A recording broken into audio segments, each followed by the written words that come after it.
What up, players? It's Wallbots Tay up in this mode. I'm taking a break from all that chaosy goodness to unbox a Firebelly for the Ogre Kingdoms. Now, this is the fine cast model, 12 ages up, please. And this is the finished built and painted model. Looks amazing with this fire spout at the end of his hand. Very Samoan fire dancer, for any of you who know what that is. Being in Hawaii, I see a lot of that. Fire dancing, Waikiki, tourist shows, all that good stuff. So you can see that the painter with this did some really nice object source lighting on the arm, on the necklace, on the hammer, reflecting the glow.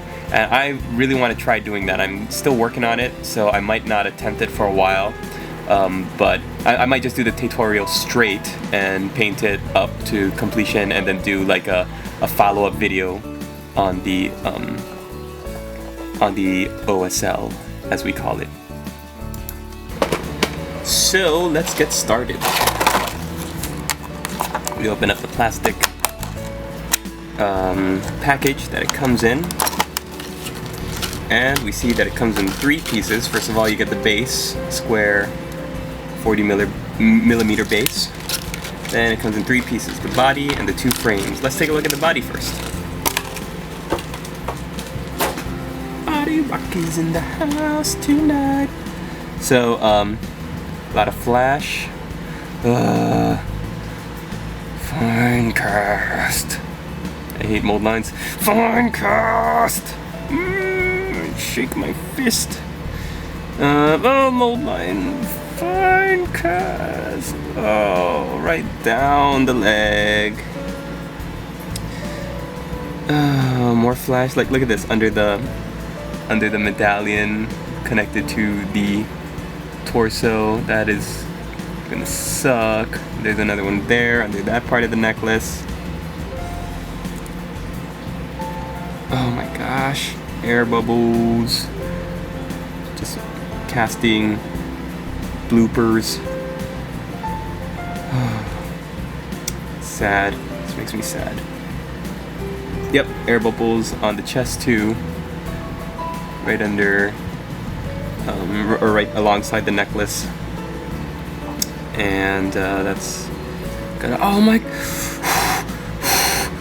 Ooh, look at that air bubble right there. It's like completely eating into the guy's leg, and it's his leg. It's not the bandage. Air bubbles here, here, here. Oh, look at these 3 big ones. One there, one there. Huge one right over there. Mold line going all the way from the foot, all the way up the middle, down to the other side. And look, I think even the foot is all jacked up. Look at the right foot. See how the heel is like down here?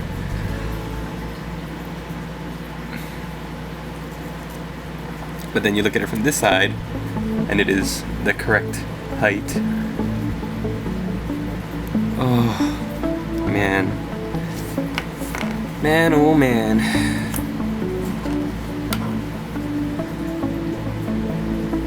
So we're taking a look at the weapons now. Here's the sword, or the big close combat weapon that hangs down from the back of his belt. Here's the arm holding up the hammer. Let's see how bad this is. See a mold line right down the middle of the hammer, and it's all kind of warped out of place. See, it's kind of bending.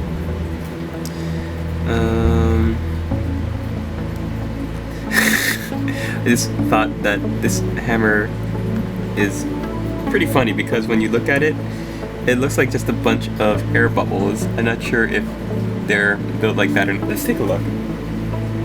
Games Workshop, pretty smart. Crafting something specifically to look like it's supposed to have a whole bunch of air bubbles. Nope, that's how it's supposed to look.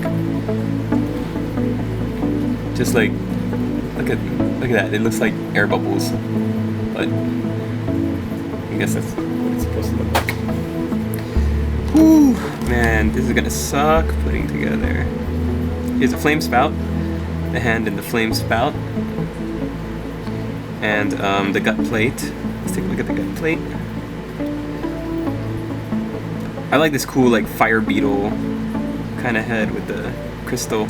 Ew, there's like a hand. chopped off severed hand hanging. That's pretty cool. What's not cool is the mold line down this side of this mandible. Just a general lumpy, bumpy surface of the sculpt. Oh, look at this casting foul up right there. Wah, wah, wah. Oh, and here's the head too. That's right, the torso doesn't have the head. Is there anything all jacked up with the head? Oh, look at the back. Almost looks like a honeycomb with all the tiny air bubbles. Ooh, that gives me the heebie-jeebies. And, this is gross. Games Workshop. Ah, man. This is the worst fine cast model I've seen in a long time. I mean, given I bought it a long time ago, right when the Ogres first came out, but you'd think they would have gotten their act together by then.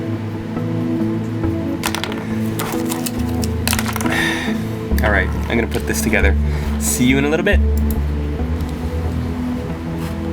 Okay, so I'm not even halfway through getting everything out of here, and just like suspected, this is a nightmare to clean. And look at this, this was from part of the frame, remember just the earlier part where this was like on the corner of it, and you can really see how bent the weapon is. But that's not what I want to point out. What I want to point out is that you have this thick, fine cast resin frame attached to 3 very thin points, these 2 bone fragments, and then the end. So, you know, a novice painter, someone who might be 12 years old, would just be like taking their clippers and just trying to clip. But when you do that, you put pressure on the piece that you're clipping away from. And it's happened to me before where I'm trying to clip away from a bone piece, and I think maybe I'll separate this part first, the big fat pieces, and then I'll clip them away from the little piece, and it'll be easier. But what that actually ends up doing is when you squeeze it and you push it away, you have a tendency to have the risk of losing the piece that's connected to the thinner surface, if that makes any sense. So I'm just going to very carefully trim each of these 3 pieces, and cross your fingers for me. 2, and see if we can get in there. 3. Woo! And then you could just take your modeling knife now and just shave the edges. But look at all this awesome flash. And oh man, the mold line on the body, let me just tell you, it was a pain to clean. And I still didn't finish. Like, look at this, look at the air bubbles right up here in his bumper clout. Yeah, man! And down here, down this side of his leg, and on his actual foot. It's just, oh, and look at this air bubble. It looks even worse once everything else, all the flash has been taken away. Just crazy. And I have a feeling if I try to clean or sand under this arm, I'm looking at what's around it and all the like thin, really thin resin, and I'm afraid of doing it now because I think if I scrape even a little bit off of the arm part, then it's going to release like a million air bubbles. Speaking of air bubbles, I just found some more on his back, right there. Boop and boop. So this figure, although once it's all cleaned up, is going to be a lot of fun to paint. At this point, what is this? Oh my god. This is supposed to be a skull. Does this look like a skull to you? Considering how good Games Workshop's skulls for their vampire counts range look, now that looks like when I was in high school, I took this class where we got to take clay and mold them into bowls and then put them in a little furnace and then cast them. And I was very proud of my little bowl. And why am I saying this story? Because it looks better than the way this skull turned out. Oh, air bubbles, mold lines, and just ugly, ugly flash. Oh, it's so disappointing.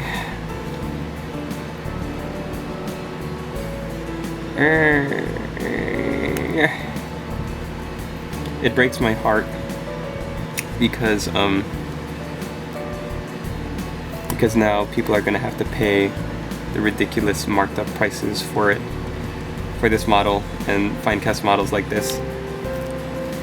So I just hope that this came out back before Games Workshop's quality control. Woo, yeah!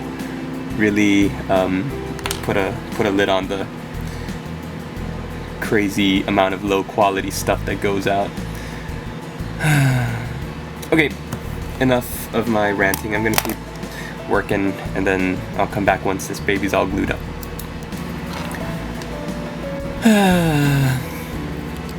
I consider myself a pretty forgiving guy.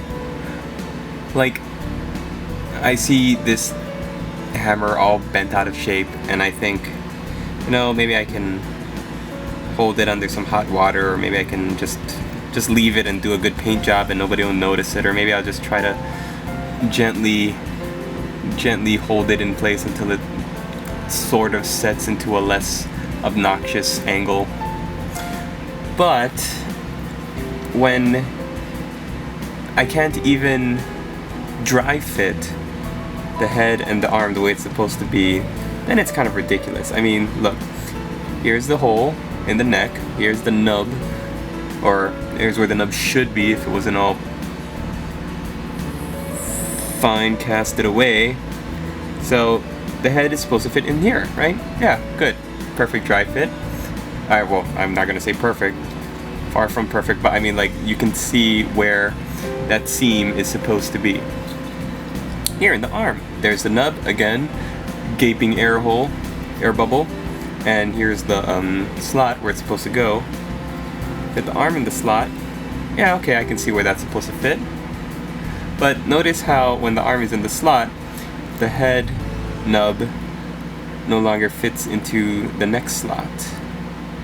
Which means that I have to bend it. I'm gonna have to bend it, either hold the head in place like this, and then bring the arm over and just hold it until it sets, at which point I'm really bending the fine cast spout of flame, or I don't know what I'm supposed to do. Also, it looks like I missed 2 more mold lines, one right here and one down the middle of the guy's mask. So it's 1:50 in the morning. I don't know what I'm gonna do. Well, I don't see why you have to drag me out of bed, Igor. It's terrible, Louis. The master is just so upset over this figure. Well, I can see why. Look at all those air bubbles. And holy cow! Is that thing supposed to bend like that? No, I don't think so. Well, no wonder War Boss Tay is so upset. But let's take a look at this head and arm. That seems to be the worst thing in the whole build. I mean, look at that. It doesn't even fit. What do they expect us to do? Well, that's why I was thinking maybe I could ask you, Louis, if you could work some of your necromantic magic and make this thing fit together somehow. Well, I don't know, Igor. I never tried something like that before. How about we just zap it? Oh, that's a great idea. I'm gonna put the zapper gap here in the head slot first, because that's where the most important joint is. The arm can be all wonky, but if the head is at a weird angle that it's not supposed to be, where it's not sculpted to be, then it's just gonna look plain old silly. Oh, that's a great idea, Louis. Thank you. Now, while the head is drying, what we're gonna do is add a little bit of this zapper gap into the arm slot. And now, we're gonna bend this sucker back until it fits, and we're just gonna hold it. We're just gonna hold it? Yeah, that's right, dummy. We're just gonna hold it. No, it's not gonna be perfect. And if War Boss Tay had a Dremel or a drill nearby, then maybe we could use the pin vise or the hand drill to pin a little bit of brass rod into the head, or maybe even the arm to fit better. But since he doesn't have any of that stuff lying around, and since he's already asleep, and since it's 2 o'clock in the flippin' morning, and you called me all the way home from the new hotspot in town where I was dancing with the ladies just so I could help you with this, I think this is just gonna have to do. Well, when you put it like that, Lewis, I really am grateful that you came all the way back. I mean, you didn't have to. You and your brother Phil could have just been ignoring my phone calls and just gone about your business. But you saw my name on the caller ID, and then you decided to pick up. I think that's right. Mighty nice of you. Whoa, shucks. Where would I be if it wasn't for you and War Boss Tay taking me in? Giving me a place? Some purpose in life? I mean, you guys are my family. Don't cry, Lewis. I feel the same way. I mean, before you raised me out of my being a regular old ghoul into the big, handsome, beefy, good-looking bugger I am today, I mean, I'd still be trolling around the graveyards, digging up freshly buried corpses and whatnot. I really think of you guys as my family too.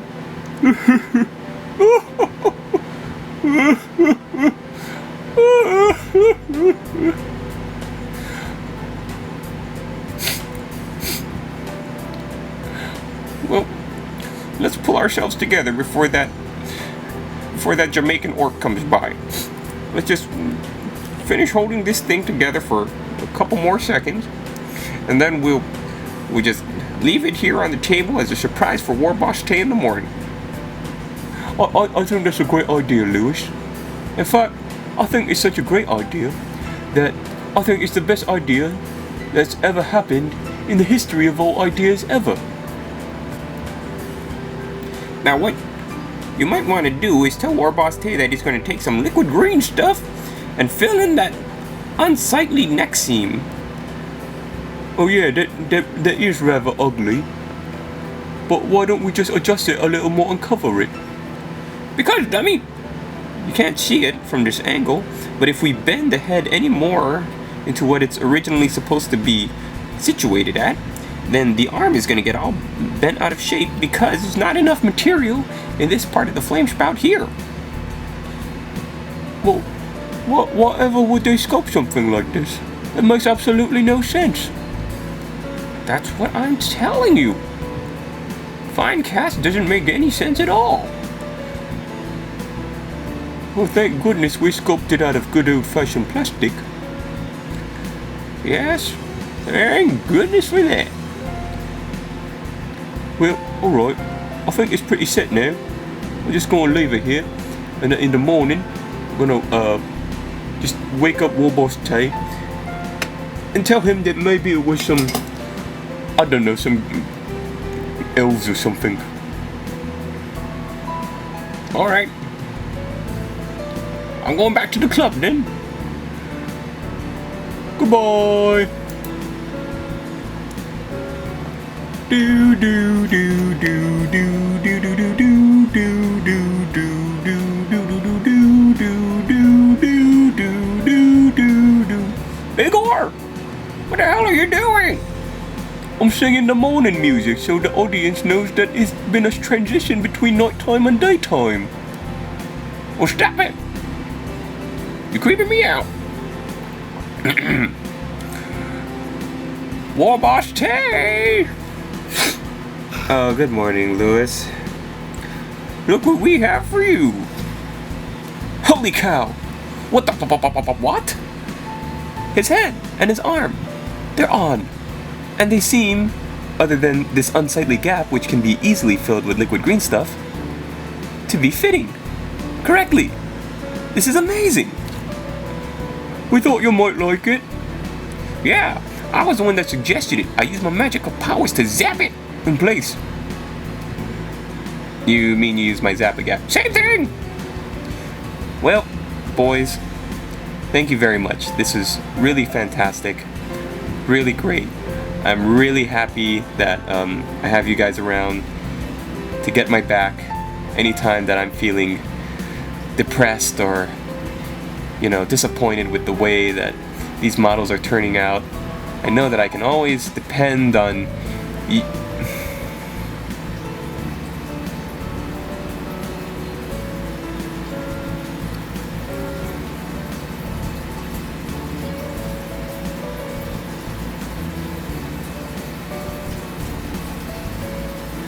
Finecast!